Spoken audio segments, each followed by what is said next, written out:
Hello guys, welcome to target JEE NEET. कल जो हमने कुछ बताया था आप लोगों को वो आपका टॉपिक था सेट। उसके बाद अगली टॉपिक जो थी रिलेशन थी और उसके बाद मैपिंग थी। ये सारी टॉपिक्स आपको क्लियर हो गई होंगी।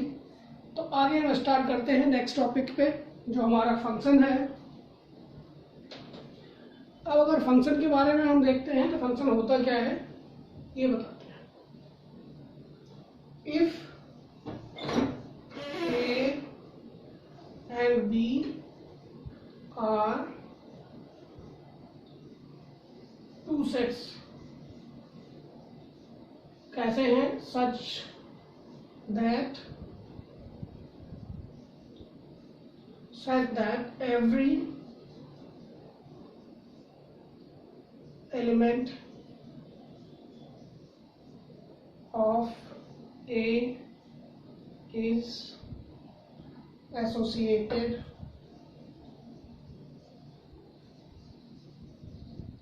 associated with a unique element of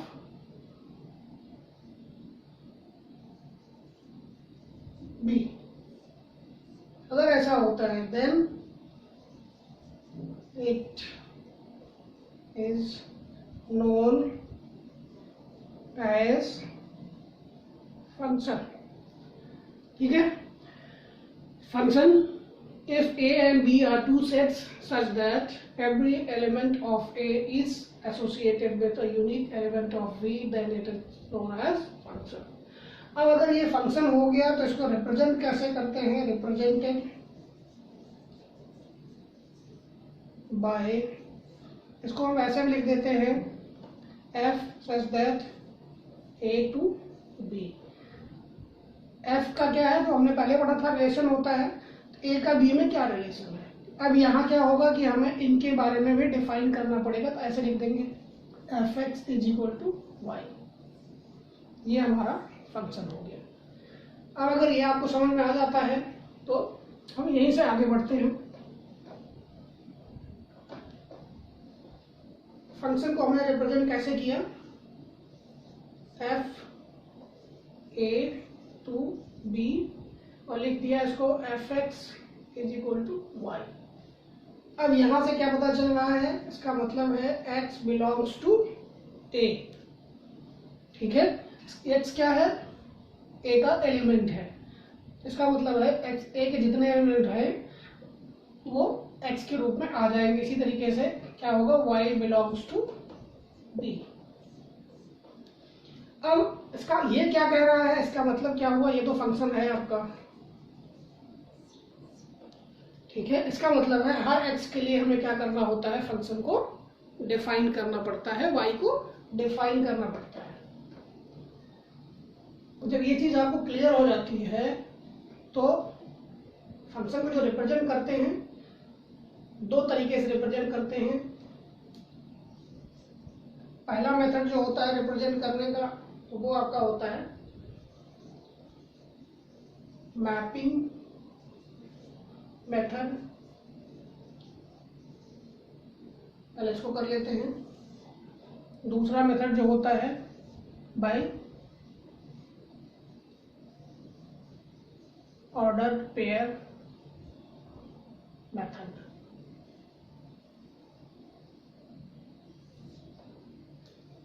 अब मैपिंग मेथड में अगर हम ले लेते हैं कोई फंक्शन हमारे पास है, मान लीजिए हमने एफ ए टू बी लिया और डिफाइन किया हमने f x is equal to x plus one, और ये क्या होता है वाई, तो हमने ऐसे लिख दिया y is equal to x plus one. ये हमने फंक्शन डिफाइन कर दिया। ठीक है, अब डिफाइन कर दिया तो मैपिंग मेथड है तो हम उस तरीके से बना लेते हैं। ये सेट A हो गया, ये सेट B हो गया, A B, ये रिलेशन हमारा क्या रिलेशन है, y is equal to x plus one. चलो अब ऐसा हम मान let assume the elements of A are 1 2 3 4। Suppose तो अगर ऐसा होता है तो जब x की वैल्यू 1 होगी तो y कितना आएगा, y इज इक्वल टू कितना आ जाएगा 1 + 1 इज इक्वल टू 2। इसका मतलब 1 की इमेज क्या हुई 2। इसी तरह से जब हम 2 रखेंगे x की जगह पे तो y इज इक्वल टू क्या हो जाएगा 2 + 1 इज इक्वल टू 3। तो 2 का एलिमेंट जो इमेज बन के आया वो क्या आया 3 आया। इसी तरीके से 3 का क्या आएगा 4 आएगा, 4 का क्या आएगा 5 आ जाएगा। ठीक, अब ये जो है ए, इसी को क्या कह देते हैं डोमेन। इसको डोमेन भी कहते हैं, इसको इनपुट भी कहते हैं, इसको प्री इमेज भी कहते हैं। ये सारे नाम आपको याद रखना पड़ेगा। डोमेन क्या क्या कहते हैं, सेट ए को कहते हैं डोमेन, इसको इनपुट भी कहते हैं, इसको प्री इमेज भी कहते हैं। चलो अगर सेट ए की बात क्लियर हो जाती है अब सेट बी की तरफ आते हैं।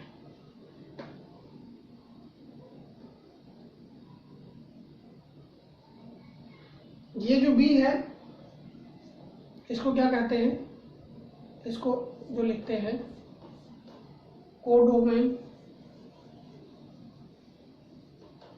इसी को रेंज भी कहेंगे और इसी को इमेज भी कहेंगे। ये चीजें हो गई। ठीक, तो ये हमारा डोमेन हो गया, यही हमारा इनपुट भी हो गया और ये प्री इमेज हो गई। ये हमारा कोडोमेन हो गया, रेंज भी हो गया और इमेज भी हो गया। इसके अलावा इसका और भी एक नाम हो सकता है, क्या हो सकता है सोचिए। अब जब ये चीजें आपकी क्लियर हो जाती है तो अब अगर हम इसमें एक बढ़ा देते हैं, क्योंकि कोई जरूरी नहीं है कोडोमेन रेंज हमेशा बराबर हो, और इसको हम तीसरा नाम जो बता रहे थे इसको आप क्या लिख सकते हो आउटपुट। लेकिन हमेशा ध्यान रखने वाली बातें हैं कि कोडोमेन और रेंज हमेशा बराबर नहीं हो सकता। इस केस में बराबर है। अगर हम यहीं पे एक एलिमेंट यहाँ एक और लगा देते हैं तो इसका कोई भी, ये किसी का भी इमेज नहीं है। जैसे ही ये ऐड हो जाता है, ऐड होते ही कोडोमेन आपका क्या होगा, ये पूरा कोडोमेन हो जाएगा बी, और जो रेंज होगा उसमें कितने एलिमेंट होंगे 2 3 4 5 ये हो जाएंगे। और आउटपुट भी यही होगा फिर, रेंज और रेंज इमेज आउटपुट ये तो तीनों हमेशा सेम रहेंगे। लेकिन कोडोमेन जरूरी नहीं है कि रेंज इमेज या आउटपुट के बराबर हो भी सकता है, नहीं भी हो सकता है। कंडीशन यही है जब ये बराबर होगा तभी होगा। अब अगर ये क्लियर हो जाता है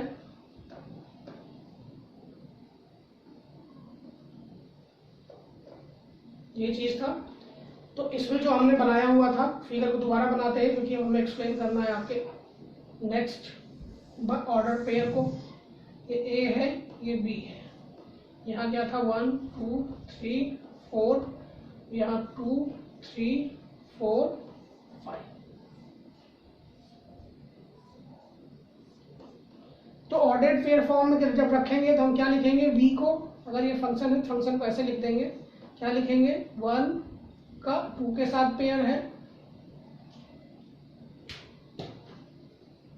और 2 का 3 के साथ पेयर है, 3 4 4 और 5। ये ऑर्डर्ड पेयर फॉर्म में जब हम फंक्शन को रिप्रेजेंट करेंगे तो हम ऐसे रिप्रेजेंट कर सकते हैं। जब ये चीजें आपको क्लियर हो जाती हैं तो थोड़ा सा दोनों रिप्रेजेंटेशन आपने देख लिया फंक्शन का क्या होता है।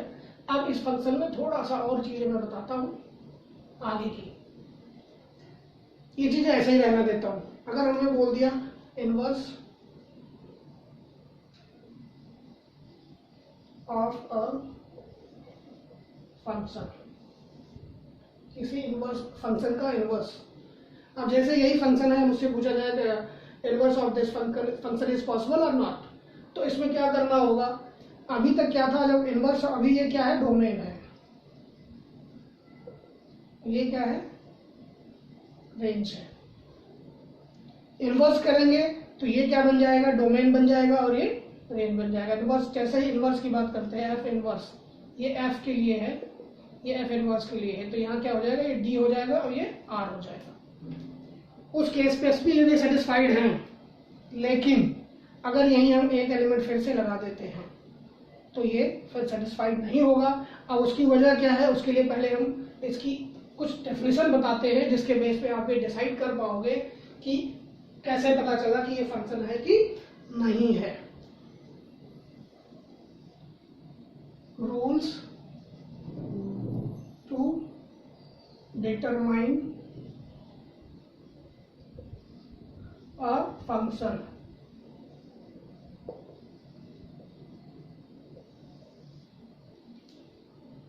इसमें पहला नियम ये कहता है कि जितने भी x हैं, for every x,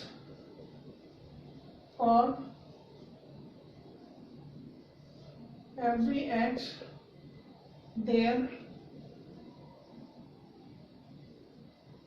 should be only one y। दूसरा स्टेप है for every x y should be defined। अब ये दो रूल्स हैं। अभी जो पीछे वाला फंक्शन हमने बनाया था, हमने क्या लिखा था, एफ ए टू बी। ये हो गया कि ए का बी में क्या रिलेशन है, ए के एलिमेंट का बी के साथ क्या रिलेशन है, ठीक। लेकिन अब क्या करना पड़ेगा, क्या लिखा है अगला स्टेप, क्या, every x y should be defined. Define करना था, इसीलिए हमने क्या लिखा था, f x is equal to x plus one, और हमने लिखा था y is equal to x plus one. तो इसके लिए हमें y को डिफाइन करना जरूरी है। जब डिफाइन हो जाता है तो ये क्या है, y जो है डिपेंडेंट वेरिएबल है और x is independent variable. We just put the values of x and will get the corresponding y values. तो इसका मतलब है कि हमने क्या कर दिया, x के लिए y को डिफाइन कर दिया। अब अगर दोनों रूल्स आपको क्लियर हैं तो यहां से फिर से देखते हैं। ये बना दिया, एक फिगर बना दिया, ये a है, ये b है, ये 1 2 3, यहाँ पे लिख दिया 1 2 3। अब आपसे पूछा जाता है, बताओ ये फंक्शन है कि नहीं है। आप कैसे चेक करोगे। पहला कंडीशन क्या बोलता है, for every x there should be only one y. तो यहाँ क्या हो रहा है, 1 के लिए एक इमेज है, 2 के लिए भी एक ही इमेज है, 3 के लिए भी एक ही इमेज है। तो ये फंक्शन हुआ कि नहीं हुआ। दूसरा क्या है, every x y should be defined, y यहाँ पे डिफाइन कर रखा है, y is equal to x plus one. अगर इसी फिगर में हम ऐसा लिख देते, इसकी इमेज इसको भी दे देते, ऐसा कर देते, अब ये फंक्शन अलग से डिफाइन होगा। तो ये चीज उसके लिए वैलिड नहीं है, हमेशा आप ध्यान रखना। मैं सिर्फ आपको फंक्शन जानने की कोशिश कर रहा हूँ, जिससे आपको समझ में आए कि इस रूल से कैसे पता करोगे फंक्शन है कि नहीं है। क्या कहता है, x there should be only one y, लेकिन इस 1 के की 2 इमेज बन रही है। 1 के लिए कौन कौन सी इमेज है, एक तो 1 है, दूसरी 2 है। ये रूल हमारा फेल हो गया, इसका मतलब नॉट अ फंक्शन। क्लियर, ये फंक्शन नहीं है। इसी तरीके से और देखते हैं। तो इस रूल्स से भी आप जो है निकाल सकते हो, कोई भी फिगर बना होगा आप देख के बता दोगे कि ये फंक्शन है कि नहीं है। बी ए, अब इसमें क्या है, 1 2 3 ऐसा ले लेते हैं, यहाँ 1 2 3 4 ऐसा बना देते हैं हम। ये इसके साथ है, ये भी इसके साथ है, और ये इसके साथ है। अब बताइए फंक्शन है कि नहीं है। सोचिए सोचिए, बहुत इंपॉर्टेंट चीजें हैं, ये बहुत पूछी जाती है। क्या कहते हैं, हर एक्स के लिए एक वाई चाहिए। एक का इमेज 2 है, 2 का भी इमेज 2 है, और इसका भी सबके लिए है। अब ये बाकी रह गए हैं, वो अलग की चीज है, ये रूल में शामिल नहीं है, और इनके लिए वाई को हमें डिफाइन करना पड़ेगा कि ऐसा क्या वैल्यू रखा जाए जिसके लिए ये आ जाए। अगर ऐसा डिफाइन कर देते हैं तो ये फंक्शन है। अब इसका उल्टा कर लेते हैं, अगर ऐसा कोई ग्राफ बना देते हैं, ए बी, अगर ऐसा लिखते हैं 1 2 3 4, 1 2 3 4 5 ऐसा डाल देते हैं। अब मैं ऐसा कहता हूँ कि इसकी एक इमेज ये है, इसकी एक इमेज ये है, इसकी एक इमेज ये है और इसकी इमेज ये है, और यहाँ एक 5 है और इसकी भी इमेज ये है, और इसकी कोई इमेज नहीं है। अगर इसकी कोई इमेज नहीं है तो फिर आप सोचिए कि ये हो सकता है कि नहीं हो सकता? नहीं हो सकता, क्योंकि रूल क्या कहता है, हर एक्स के लिए एक वाई चाहिए। तो इसके लिए एक वाई है, इसके लिए भी एक यूनिक वाई है, इसके लिए भी यूनिक वाई है। 4 का इमेज क्या है, 4 है, और 4 का इमेज 5 भी है। तो यहाँ से ही कट हो गया, एक ही एलिमेंट का 2 इमेज आ रहा। और अगर ये नहीं भी होता, अगर इसको हम हटा भी देते, इसको ऐसा नहीं लिखते और इसको भी हटा देते, ऐसा नहीं लिखते, अब सबकी एक एक इमेज है, फिर भी अभी जो x का एक एलिमेंट ऐसा है जिसकी कोई भी इमेज नहीं है, इसलिए ये अभी भी क्या है, फंक्शन नहीं है। फंक्शन आपका क्लियर हो गया। अब इसका फंक्शन को और तरीका, एक और तरीका है इसके अलावा जो डिटरमाइन करता है, उसे कहते हैं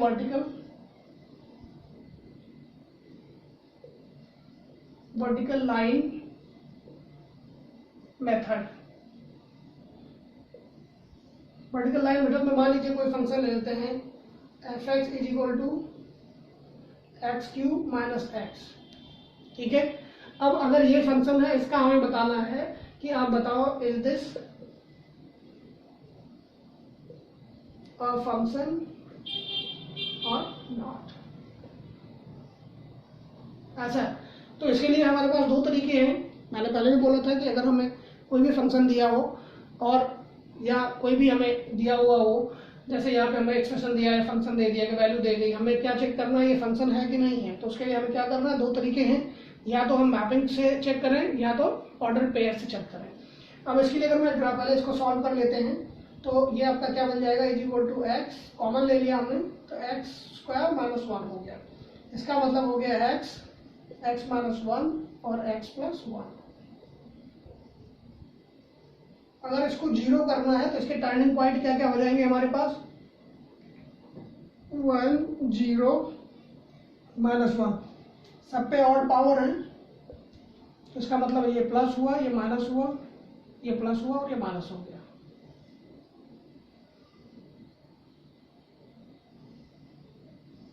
तब माइनस हो गया। अब इसके हिसाब से अगर हम ग्राफ बनाते हैं तो हमारा जो ग्राफ बन के आएगा, देखिए ये 0 है, ये 1 है, ये माइनस 1 है। अब 0 से 1 तक क्या ग्राफ दिखा रहा है, 0 से 1 तक नेगेटिव दिखा रहा है और 0 से माइनस 1 तक पॉजिटिव दिखा रहा है। इसका मतलब ग्राफ जो आया होगा कुछ ऐसे आया होगा, ऐसे गया, अब इसके बाद स्ट्रेट लाइन बन जाएगा, ऐसे चला जाएगा सीधा, यहाँ ऐसे चला जाएगा, ये ग्राफ हो गया। अब जो हमारा रूल है वर्टिकल लाइन मेथड, तो कहीं भी ग्राफ के किसी भी पॉइंट पे एक वर्टिकल लाइन ड्रॉ करके देखते हैं, अगर वो एक से ज्यादा जगह पे कट करती है, इसका मतलब वो फंक्शन नहीं है। अगर सिर्फ एक जगह पे कट करती है, क्योंकि रूल ही यही कहता है, अगर वन प्लेस पे कट करती देन इट इज फंक्शन। और वन प्लेस पे कट करने का मतलब क्या हुआ कि उस एलिमेंट की सिर्फ एक ही इमेज है, और फंक्शन भी यही कहता है इमेज एक ही होगी। देखिए यहाँ पे मैंने लाइन बनाई है, ये मान लीजिए L1 है, ये एक ही पॉइंट पे कट कर रही है। यहाँ पे हमने कोई लाइन बना दी L2, वो भी सिर्फ एक ही पॉइंट पे कट कर रही है। यहाँ पे बना देते हैं L3, ये भी सिर्फ एक ही पॉइंट पे कट कर रही है। इसका मतलब है दिस इज अ फंक्शन, ठीक है। तो इससे भी आपको क्लियर हो गया फंक्शन। अब आप जानते हैं, अगर ये चीजें क्लियर हो जाती है तो इसके बाद अब आपका स्टार्ट होता है असली फंक्शन, क्योंकि आपको बेस क्लियर कर दिया हमने। बेस क्लियर होने के बाद अब जो है आपको प्रीवियस ईयर के क्वेश्चंस भी होंगे विद ट्रिक्स, और जो है नए नए क्वेश्चन जो हमने फ्रेम किए हैं IIT पर्सपेक्टिव्स के लिए कि आने वाले टाइम में आपको कितने अच्छे क्वेश्चन चाहिए कि जिससे आप इजीली उन्हें बीट कर सको, will definitely present to you. Thank you guys, bye, take care.